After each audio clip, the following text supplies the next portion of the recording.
Sr. Presidente, cumprimento o Sr. Presidente e o Sr. Presidente da Comissão de Cultura, Sr. Ministro, Sr. Secretário de Estado, Senhoras e Senhores Deputados. Sr. Ministro, a cultura em Portugal, nos últimos anos, como sabe, teve em estado de graça.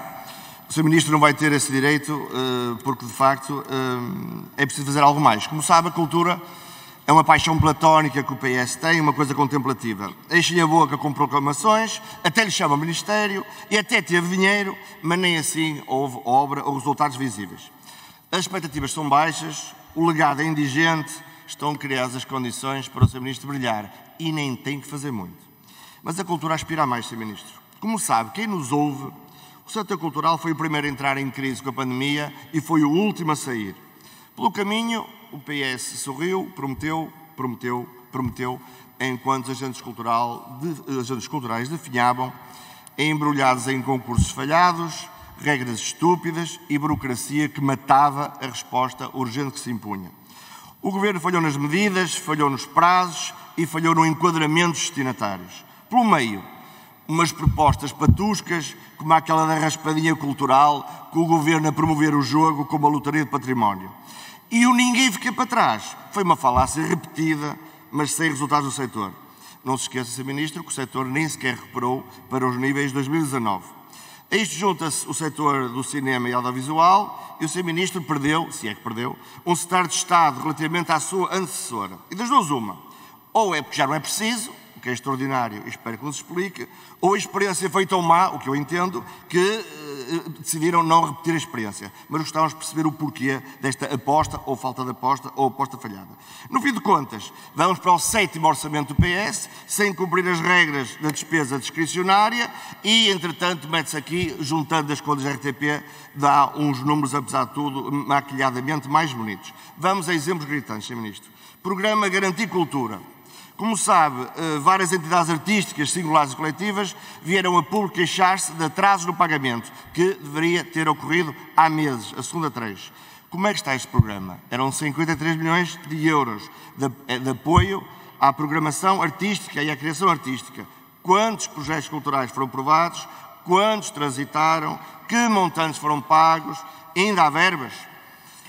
Com o setor cultural a colapsar, a Sra. Ministra da Cultura dizia então viver dias históricos. Foi assim que anunciou, no dia 22 de abril do ano passado, o dia histórico em que anunciou um pacote de medidas. Esqueceu-se da altura de dizer que essas medidas só apareceram após grande reclamação pública do PSD e de muitos agentes culturais e até lá meteu depois uns milhões que foi roubar à economia da digitalização para engordar o pacote. Mas nem a tirar dinheiro para cima dos problemas foram ultrapassados.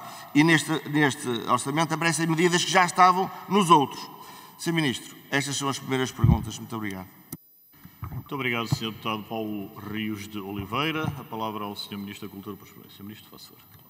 Muito obrigado, Sr. Presidente. Muito obrigado, Sr. Deputado Paulo Rios de Oliveira. Antes de mais, pelas expectativas que coloca no meu exercício do mandato. Facilita-me muito a vida e eu agradeço muito porque não tenho essa perspectiva em relação àquilo que é necessário fazer.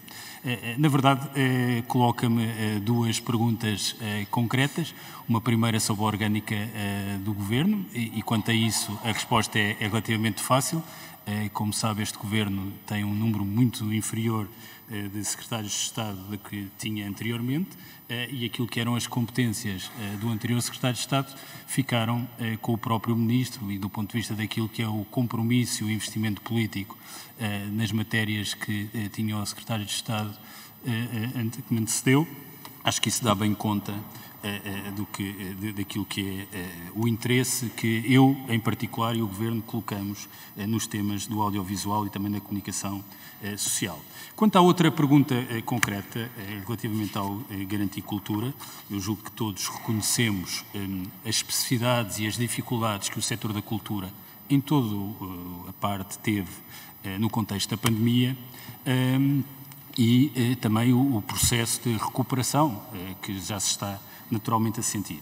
Mas em relação ao Garantir Cultura, que foi de facto um programa de emergência para responder ao setor e com uma dotação financeira significativa, combinado aquilo que vem do Compete e aquilo que é gerido diretamente pela cultura. Se nós nos fixarmos na componente da cultura, e sobre isso posso lhe responder com clareza, houve 1.545 candidaturas. Dessas candidaturas foram escolhidos e aprovados 1.091 projetos, correspondendo a 21,7 milhões de euros, é essa a dotação na componente para as entidades artísticas. A primeira tranche, aos 1.091 projetos, já foi paga a todos, portanto são 50% da verba, são perto de 11 milhões de euros que já foram pagos a todos os projetos. A segunda tranche, há 410 projetos já finalizados, com 3,7 milhões de euros. Há um conjunto de projetos que ainda está em confirmação junto à Autoridade Tributária e da Segurança Social, mas é relativamente reduzido dúvidas relativamente a dívidas dos requerentes. Neste momento estão em análise para pagamento da segunda tranche 141 projetos, dos quais há 47 em atraso, isto é, o prazo de 30 dias úteis para pagamento foi ultrapassado.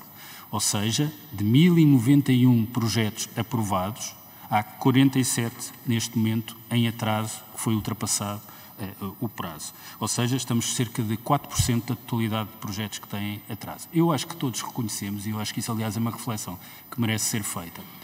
Todos reconhecemos que a resposta com políticas de emergência, isto é, políticas atípicas, que não eram aquelas que são estruturantes da ação do Estado nas mais diversas áreas, mas políticas atípicas de emergência que foram definidas no contexto da pandemia, isso também é verdade para a cultura, implicaram um esforço dos serviços públicos e da administração pública, que comprometeu milhares e milhares de funcionários públicos nos vários ministérios, que para além daquilo que são as respostas tradicionais que tiveram de dar e que têm a ver com a sua ação cotidiana e a sua ação profissional, tiveram ao mesmo tempo de ser capazes de processar instrumentos de política que a administração pública não estava preparada. Neste momento, o GEPAC, que é o organismo do Ministério da Cultura que é responsável pela gestão do Garantir Cultura, faz um esforço imenso que deve ser reconhecido para gerir este programa. E, na verdade, quando nós olhamos para os dados, este esforço que tem sido feito pelo GEPAC tem tido resultados. Há, efetivamente, um número de processos ainda em atraso, mas esse número, convenhamos que, do ponto de vista daquilo que é a totalidade dos projetos aprovados, dos montantes financeiros envolvidos, é bastante circunscrito, mas o nosso empenho, o nosso compromisso é de continuar a garantir que o Garantir Cultura é pago a tempo e horas. Muito obrigado, Sr. Ministro. Ainda no uso da palavra o Sr. Deputado Paulo Rios de Oliveira. Faça favor. Muito obrigado, Sr. Ministro. O facto de chamar a si a tutela da comunicação social, dos mídias e do cinema, deixa-nos aparentemente mais descansados. Teremos muito tempo para confirmar se saltamos da frigideira para o lume ou o que aconteceu aqui de facto. Sr. Ministro, em relação à comunicação social, o Governo deixa cair a proposta de, aspas, mapear a necessidade de financiamento dos órgãos de comunicação social em Portugal e passa a ser proceder à revisão do atual sistema de apoios aos órgãos de comunicação social, local e regional. Sr. Ministro, nós sabemos que o Partido Socialista é perito numa semântica estranha que depois dá uns resultados que ninguém entende. E eu pergunto, isto é melhor ou é pior? Quando escrevem isto, o que é que querem dizer exatamente? É para ficar mais preocupado ou tão preocupado como ao costume?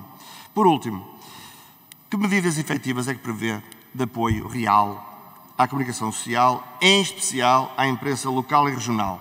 Quanto e quando? E a rádio, Sr. Ministro? Quantos mais anos vai ser o parente pobre do sistema? Quanto e quando? Obrigado. Muito obrigado, Sr. Deputado Paulo Rios de Oliveira. A palavra ao Sr. Ministro da Cultura para responder. Sr. Ministro, faça favor. Muito obrigado. Uma das várias consequências nefastas da sucessiva interrupção política que o país viveu, primeiro com as eleições e depois com uma repetição das eleições, foi a paralisia de muito trabalho que estava em curso em diversos setores, em particular este.